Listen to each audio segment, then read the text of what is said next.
Alright, hello everybody and welcome back to iCommand. This is TV Boy and we've got a game log review for you.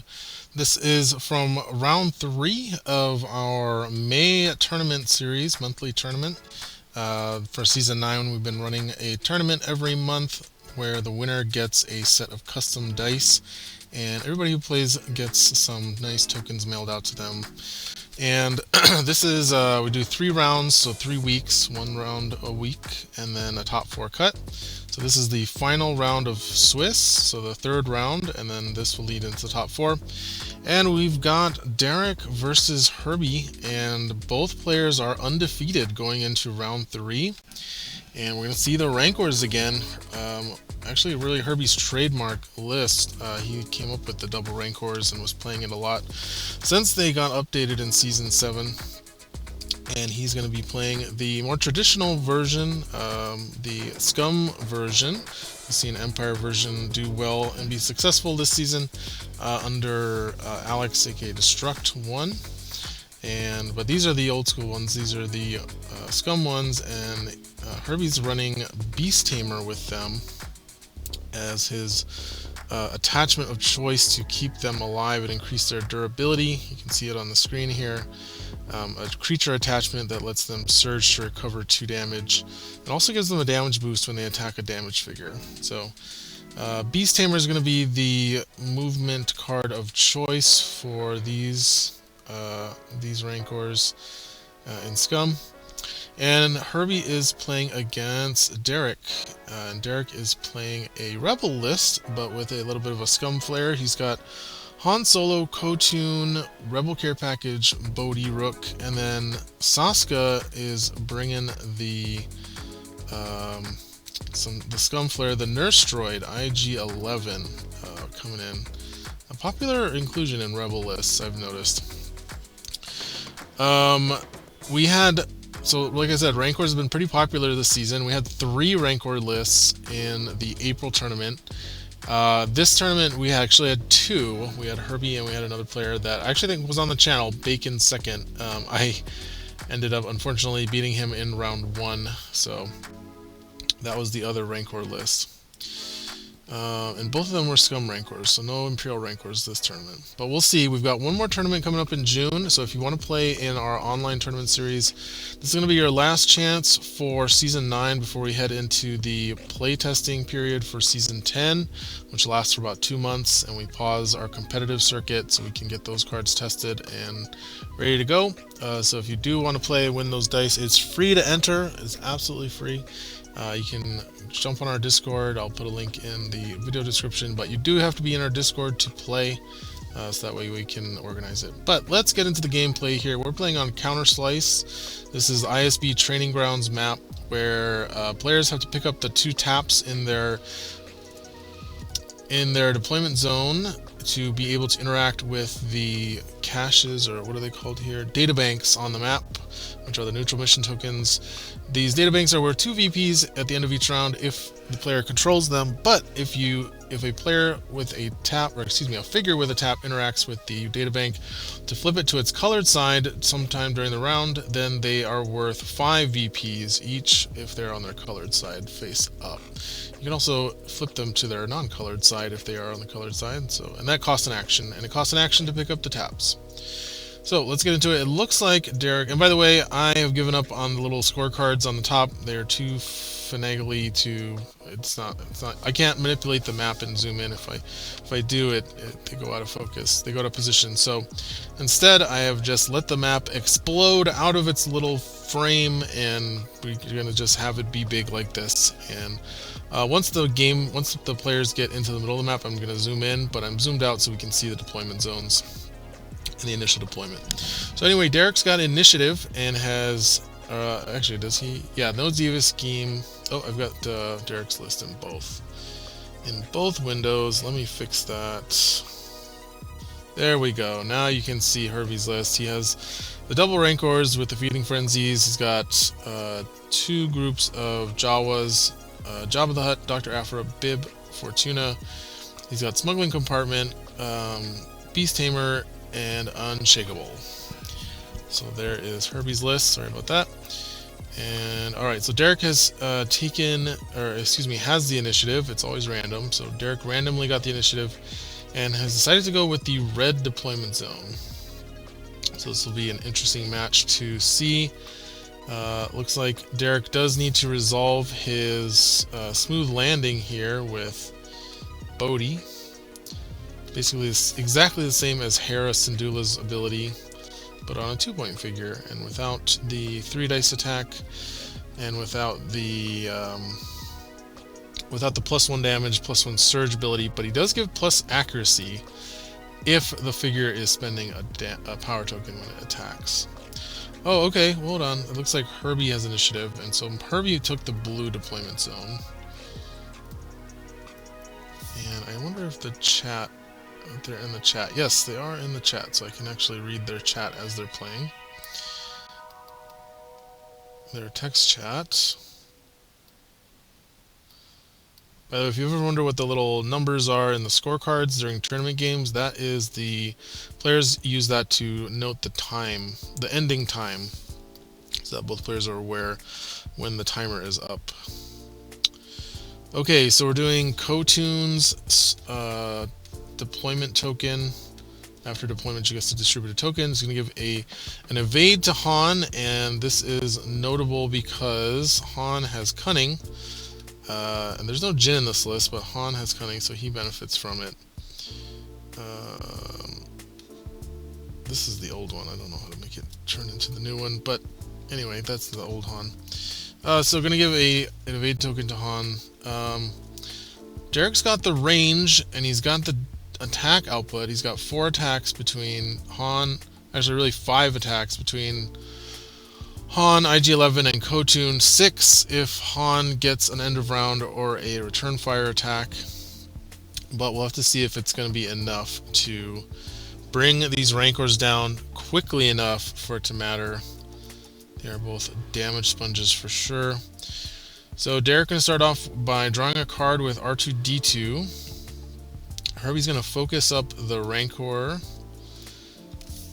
We've got Stinky and... oh no, Ren and Stimpy are his 2 Rancors. It's always fun seeing the names of what they choose to name their Rancors. So Jabba drew a card and focused up that Rancor. Now we've got Bodhi just moving up next to Han and IG. Not going to pick up a tap, which is interesting. And Gideon... oh no, that's Gideon that activated. So he focused Ko-Tun and he ordered Bodhi to move 2 spaces. So that's interesting. He could have Bodhi open the door and then move back behind R2 to be out of line of sight. I think opening the door makes a lot of sense, so that if Herbie tries to approach from the right side on the terminal side, then Derek can just start opening fire on him as he approaches. Unlike the Imperial Rancor list that has generals' ranks and then like 6 officers moving Rancors, an insane distance, the Beast Tamer Rancors are much more reasonable, so they have a harder time getting in for a turn 1 attack. Yep, there it is. Bodhi's going to open that door and then move behind R2. And this is a great positioning for if you're going to open this door, because you want them to shoot at... he's basically using R2 as a line of sight blocker if this was against another range list. And by putting Bodhi here and R2 here, you leave this space open to be able to open the door, but R2 is still effectively blocking line of sight to the figure that moves to here. The only way you can really see Bodhi is from like... because you can't draw through R2, you have to get it to this bottom left corner.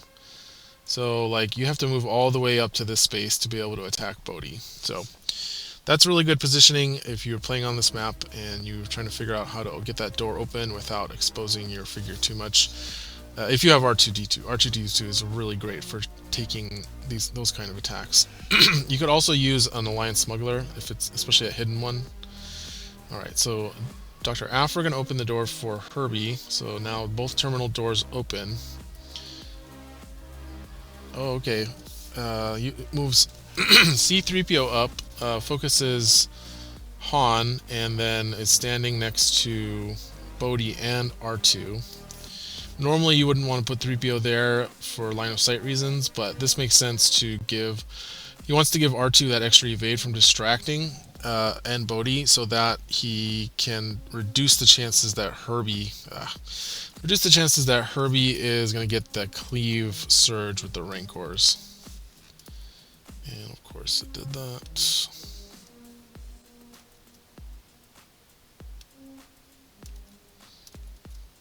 There we go. Okay. So now it is back to Herbie after 3PO activated. The regular Jawa is going to open the door in Herbie's deployment zone, and not quite close enough to control the databank there. And now Saska going to activate, going to pick up the tap, gives a device token to IG-11, and then looks like she's going to move up against the deployment zone door there. Okay, Ren, the Rancor, is on the move, moving towards the left side databank, pushing the Jawa.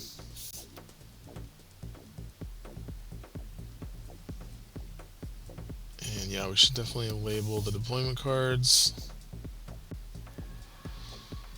Border colors are not that strong, yeah. Alright, so now Ko-Tun going to activate, going to give a damage token to IG-11 as her start of activation ability, and move stand next to 3PO. Gonna go with the Jawa and just gonna leave it there. Oh no, he's gonna take it back, he says. No, he's gonna activate Rancor. Stimpy. So Stimpy is going to activate. Both Rancors are focused at this point. Puts them right behind that blocking terrain square and between Afra. So nice spot for a Rancor to fit. And Derek's just going to move IG-11 up next to 3PO. Jawa's going to activate and stay where he is. And now it looks like we're down to the last activation for the round, which is going to be Han. So we'll have to see where he decides to go with Han. It looks like Derek's going to have initiative going into round 2 with take initiative. He could go all the way and attack Ren from a pretty safe spot and be controlling the databank. And Herbie not going to be using Voracious to ready his Rancors this round. He would have to decide that before Han activates. Oh, Han going all the way down to go after Dr. Afra. I like this play. Get rid of some of that value. Dr. Afra is a very powerful enabler for the Rancor list in Scum, giving them access to reuse cards like Survival Instincts is very powerful. And now Beatdown from Season 9. That card is very strong to buy back with Afra and a Rancor. Herbie's going to use his smuggling compartment here to look at the top card and bottom card of his command deck. Oh, interesting. Derek not controlling into the databank, so Herbie's going to go up 2 points. Oh, but Herbie is not controlling a terminal, so Herbie's only going to be drawing 1 command card this turn. Alright, so done with smuggling compartments. Not sure what he did with it. But let's zoom in a little bit on the map here so we can see more what's going on. We know we've got Gideon up there in the red deployment zone. There we go. Alright, so no end of round, but Derek has his Han end of round attack, thanks to the Rogue Smuggler attachment from Heart of the Empire. Let's see if I can pull it up.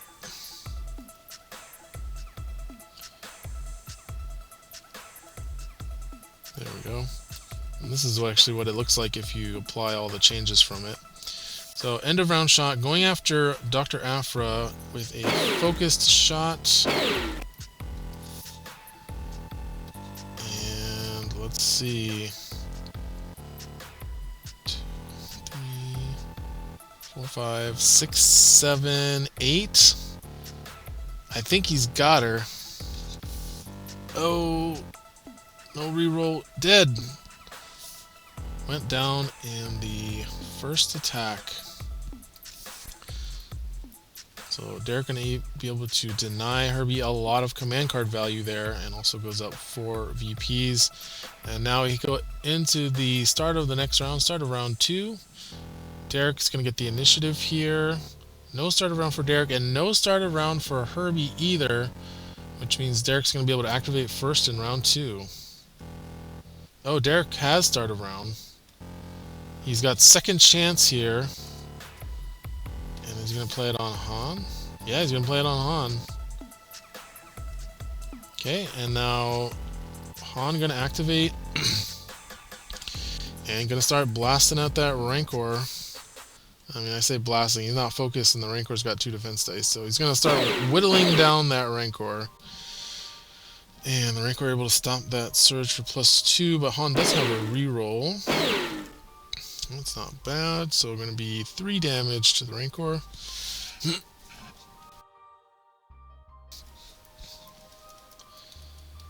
And now Han gets to move back 4, and going to be right next to 3PO for the cunning bonus from distracting, as well as the token. So great positioning from Derek there. It all went according to plan. And Herbie's going to pass, as he has still less activations than Derek. Ooh, Bodhi's going to activate and going to play his command card. This card is sweet. Transmit the plans. Distributes 2 damage power tokens among friendly figures. And if you're adjacent to a terminal, you gain 2 VPs. So, yeah, I definitely play that card in my list, and it is very good. Alright, now we see Ren, the Rancor, going to activate. He's going to use Beast Tamer. Nope, just going to double move. And this is smart. He's giving Derek the undamaged Rancor to shoot at if Derek wants to do that. And he's probably going to do his best to hold Stimpy back until the last possible moment, so that he's forcing Derek to split his damage here. And Bib is going to retrieve the tap for an action and focus the Jawa.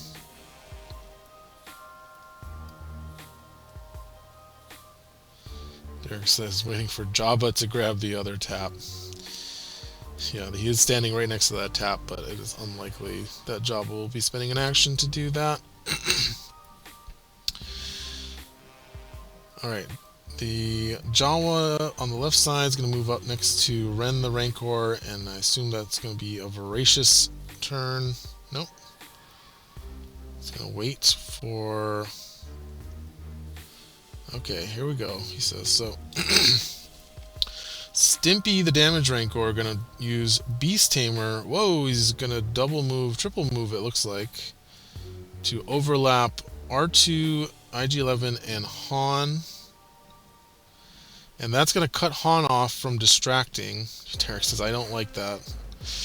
Yeah, that's going to push Han off, and now there's a wall between Han and 3PO, the lovers. The wall has come between them. And oh, we're going to see a parting blow here, since the pushing the figures off the Rancor does technically force them to move and exit a space adjacent to the Rancor. And he's going to use that on IG-11 to perform an attack. So, yep, technically the IG-11 is still on top of the Rancor when that happens. So here comes the Rancor attack. Oh, it is focused. There's the other dice. Let's put the Rancor here. Not going to be using Crippling Blow, so no stun. And IG does benefit from distracting still. So, I'm going to get that +1 evade. Herbie's not going to reroll. It does like that surge still there. Could either go for +2 damage, cleave 3, or recover 2 with the Feeding Frenzy. Gonna use the Surge for recover 2 off of the Feeding Frenzy.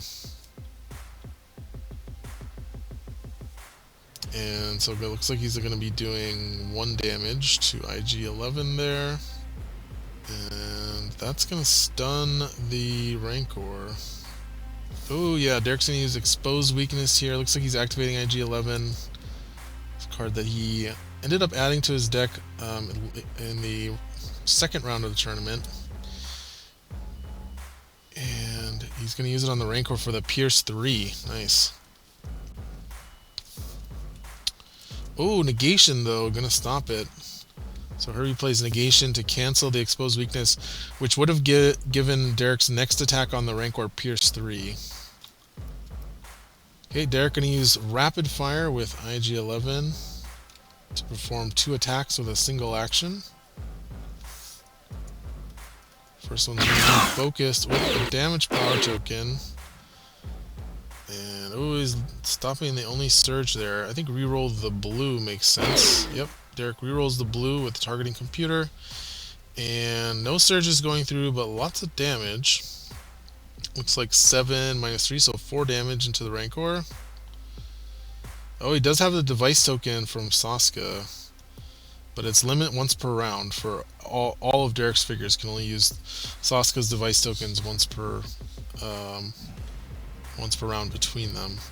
Not going to use it, so just going to deal 4 damage to the Rancor. And now second attack, also with the power token. Not focused though. Another surge cancel. So, but Derek does have a reroll, but I don't imagine he will use it here.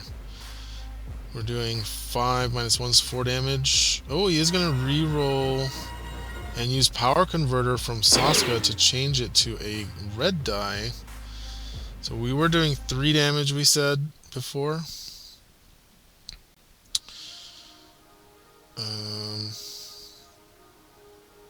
Now what are we doing?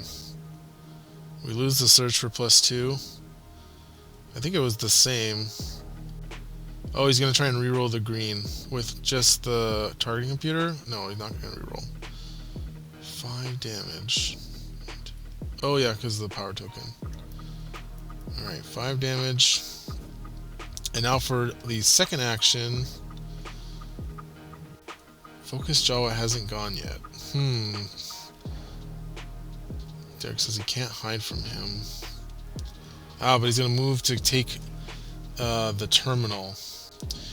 And now Herbie's going to activate that Focus Jawa, but I think he's going to probably be sacrificing it to the Rancor. So, yep, moves it up next to the Rancor. Wow, that Rancor's taking a lot of damage already. And Rancor's going to use Voracious to recover 2 damage. And you can see they take a lot more damage in the Scum side than they do with Imperials when they have block tokens and Zillow technique and all that stuff. Okay, it recovers 2 with the Voracious, 2 victory points to Derek. Ko-Tun's activating, going to give herself a power token, and now going to attack the Rancor. Able to see through the other small figures because massive figures can be seen even through small figures. Massive figures do block line of sight to other small figures though. Ko-Tun going to spend the power token, so it's going to give her a reroll and -1 dodge on the defense. 2 defense dice for the Rancor. She also has Professional, so she can reroll twice. I think rerolling the green makes sense. She only has Surge for +2. Derek says it's a lot of surges I don't need, but you're going to keep them anyway. So that's going to be 2 damage, it looks like. Oh, 3 damage. Oh, 3 damage because of the power token. So 3 damage to the Rancor. And then going to go back behind the wall where Saska is. And now Herbie's going to activate his Rancor. Going to use Unshakable to remove the stun from the Rancor at the cost of a strain. Discards a card, it's Celebration. Derek's pretty happy about that.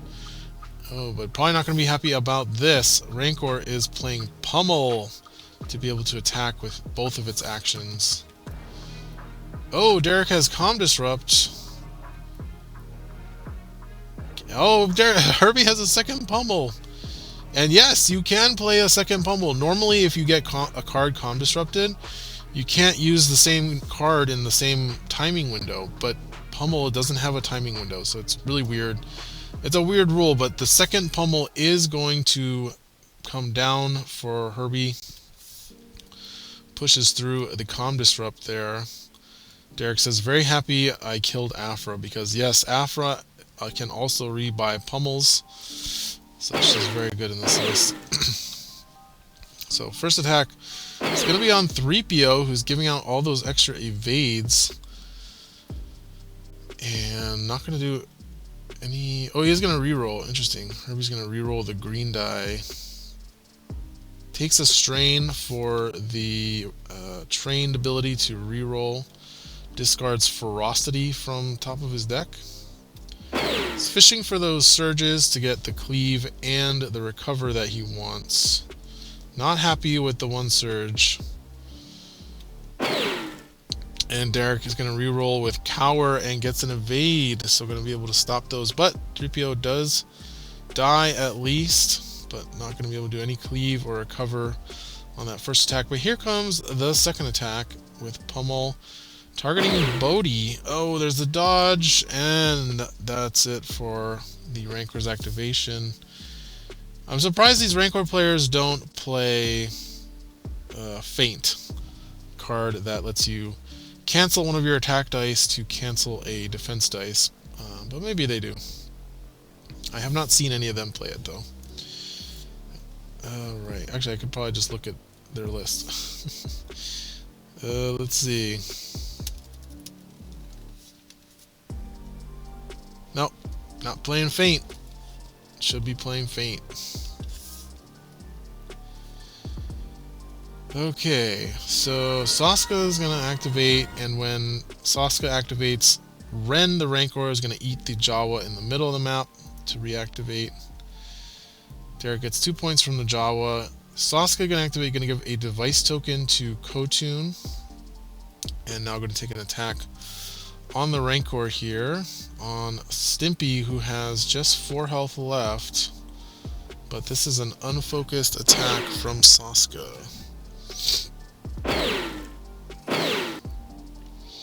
Does 2 damage though, because she does have +2 accuracy, so.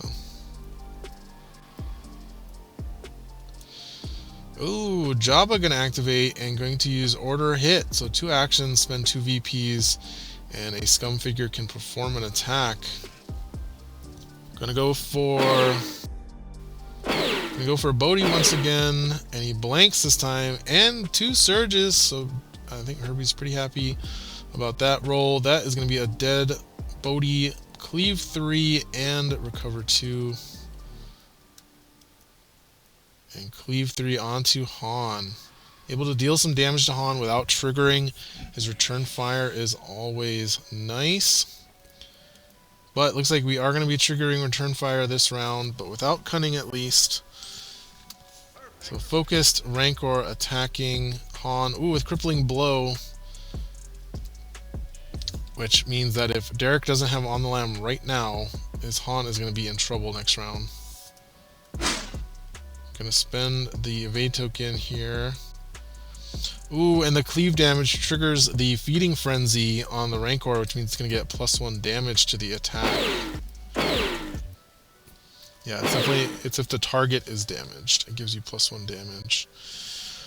Good roll for Derek. I mean, couldn't get much better than that other than a dodge. That's going to trigger cunning twice, once from the dice and once from the token. So it's going to be three blocks and 2 evades. So 1, 2, 3, 4, 5, 6. So 3 damage to Han there. Oh, Herbie's going to go for the reroll. Going to discard for strain, and it's parry.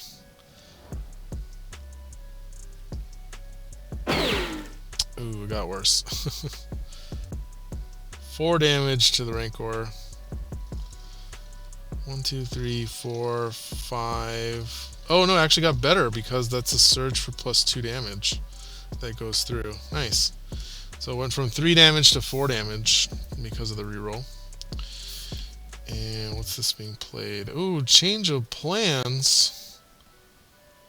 Who's changing their plans? Or is this for strain? From player 1. That's from Herbie's hand.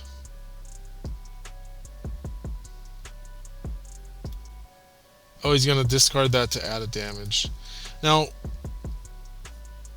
they have Han stunned here, but it's after the attack resolves.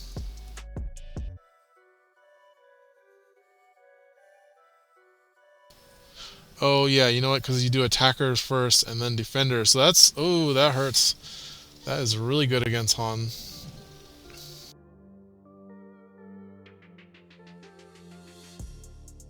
So Han not going to be able to return fire against the Rancor because of the crippling blow. Attacker resolves abilities first, and they both have the same timing window, so Han is stunned when return fire would resolve.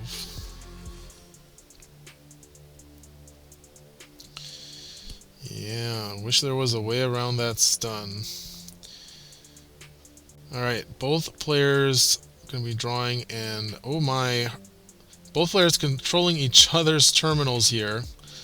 So Rancor is on Derek's and IG-11 is on Herbie's.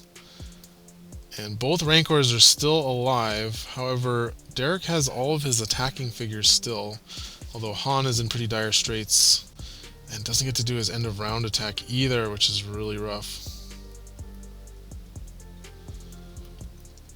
And Derek is up 10-5 because of all the dead Jawas, but that can start changing really fast here. Derek does have a second chance that he needs to resolve, so that's going to heal 2 damage off of Han at the end of round 2 here.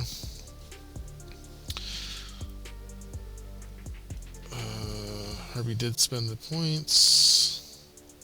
Uh-oh, they're having some trouble figuring out the victory point score. Oh yes, Herbie got points from Jabba, because he killed 3 figures. Well, maybe 2. He got 3PO and Bodhi, so he should have 2 extra. Okay, no start of round, so initiative is going to go to Herbie. Derek plays the take initiative, and Herbie had to play negation on that exposed weakness, so Derek is going to activate first. Going to be able to go with Han here if he wants to, which I imagine he will. Yep, going to activate Han, who is focused from 3PO. And Han is going to attack the Rancor after removing the stun. Spends the power token. Oh, the Rancor has the Savage Vigor, and that's going to reduce Han's 4 dice attack down to just 2. Gonna roll 2 greens against the Rancor's 2 blacks. 5 damage against 5 blocks. Han does have a reroll, and he doesn't get the surge he needed, so it's going to be 0 damage. And Han cannot move because he cleared the stun and then he attacked. Yeah, there we go. And yeah, that crippling blow is going to just completely counter Han here. And now Rancor activating to play Apex Predator.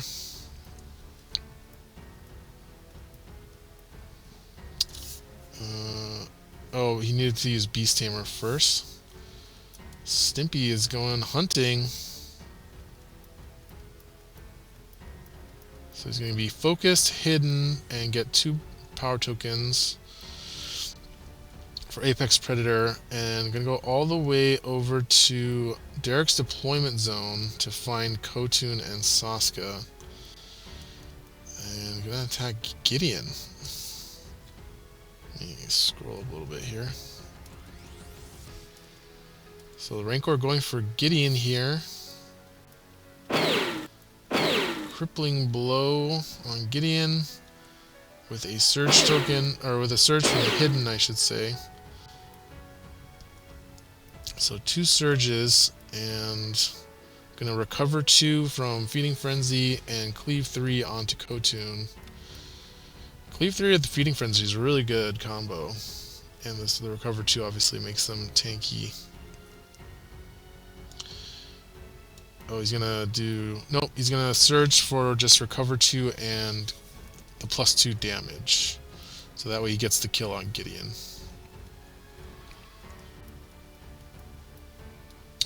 Oh, and he also recovers 2 from Apex Predator, since that card says if you defeat a figure during this creature's activation, you recover 2 damage. So, leaning into the feasting, got eaten. So it recovers 2 from Feeding Frenzy and 2 from Apex Predator. Looks like this is going to be the final round as the timer has gone off.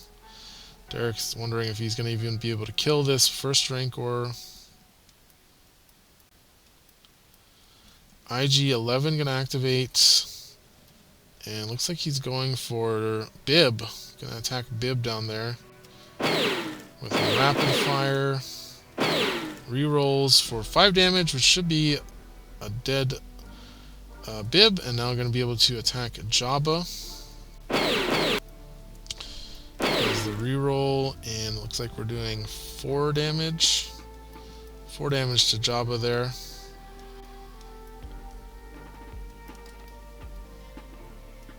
Derek says this is a crazy tight game. GG, whoever wins. Still going though. We've still got Ko-Tun and Saska to activate if they survive this Rancor's activation. He's gonna go with Han. He's gonna go for Han, I should say.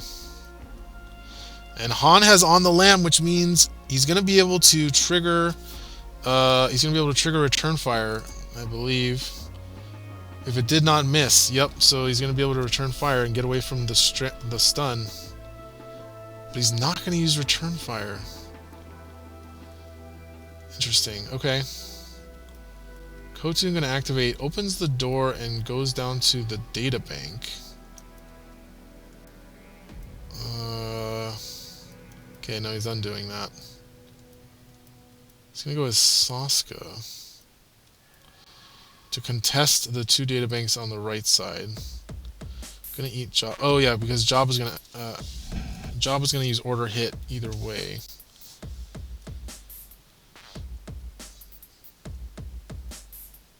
So yeah, he was trying to... Basically, Ko-Tun's more likely to survive here. Give a device token to Han on the way. Okay. So double moves to get down there.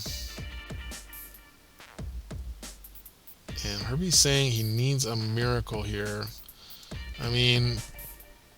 Yeah, because he's activated both of his Rancors, so he's down to just Jabba.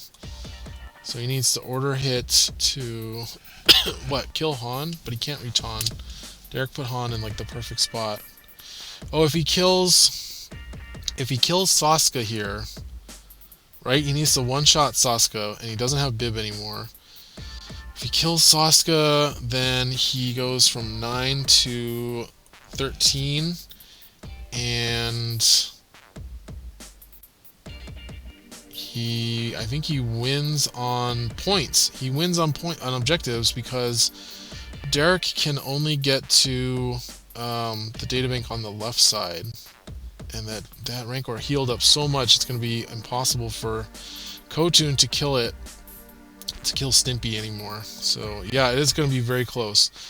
It's all on this one. If Saska dies, Herbie wins. If Saska can survive this last attack from Herbie, then I think he's got it.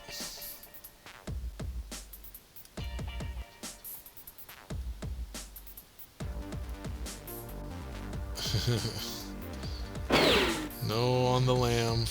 On the Lamb has been used. That is a max roll from this Rancor. Holy cow. 4, 5, 6, 7, 8. Saska needs to dodge or roll I think a block evade. She's got, what is that, a 50% chance? 50% chance. Oh, she blanked! Oh no! No! Saska dies, and that means Herbie's gonna win. And he gets to move 2 spaces, so he gets 4 points. Oh, he gets 5 because of Jabba, so yeah, he's definitely winning. Yeah, Derek's saying now he's got... Okay, so now he's got to kill a Rancor that has block tokens on it. So Ko-Tun's gonna activate, gives herself a damage token. I mean, she could do it, right? So she rolls blue, blue, green with a damage power token, If she max rolls 4, 5, 6, 7, 8. If she max roll, yeah, she could kill the Rancor. Okay, so it's still open. It's not over yet. We gotta see what she rolls. Spends the block token. He needs to do 6 damage. So he really needs the Rancor to just like blank out. Or just roll all damage and all evades. Here goes. Okay. Oh, I think that's not possible anymore, right? 4 blocks. What do we say was the max? 8. 1, 2, 3, 4, 5, 6, 7, 8. Yeah, I think he's gonna be short by like 2 damage here, no matter what he rolls. Reroll. Yeah, there's the max roll. And I think he's short. 4 damage. 2 damage short of the Rancor, and Herbie is the winner. Oh, whoa, whoa, whoa! Wait a second. We have an end of round before this ends. Whoa, whoa, whoa, whoa, whoa, whoa! Totally forgot. 2 damage. Just has to deal 2 damage. Okay, we're still back in it. We're back. Oh no! What is this? Brace for impact. Oh, the Rancor is gonna add a black die. Han just needed to do 2 damage, but now he's got to get through 3 black dice and a block token. That's going to be tough. So what is that? 3, 4, 5, 6. 6 damage on the defense dice. The Rancor would have had to roll pretty well to not die, but with 3 dice, ooh, stops the surge. Oh yeah, that's... I don't think Han can get through that, even if he rerolls the blue and gets the better result there. He's still only doing surge for +2. He's doing 1 damage. He's 1 damage short. Whoa, he's 1 short, right? 3, 4, 5, 6. -5. He's 1 damage short. Whoa, that was super close. No mods, nothing for Han. Yeah. Typically, these smuggler lists don't play like damage modification cards. It's all based on the power tokens and the focus. So, 1 damage short. Could have been either player's game there. That was very close. That was a very close game. Very good one. Glad we got to see that, and we'll see you guys for the top 4 games, and looking forward to covering the results of the tournaments, because we've had a lot of fun with watching these tournaments. I got to play in this one, and it's been very interesting to see the metagame shape out for Season 9. Thanks everybody for watching. We will catch you next time.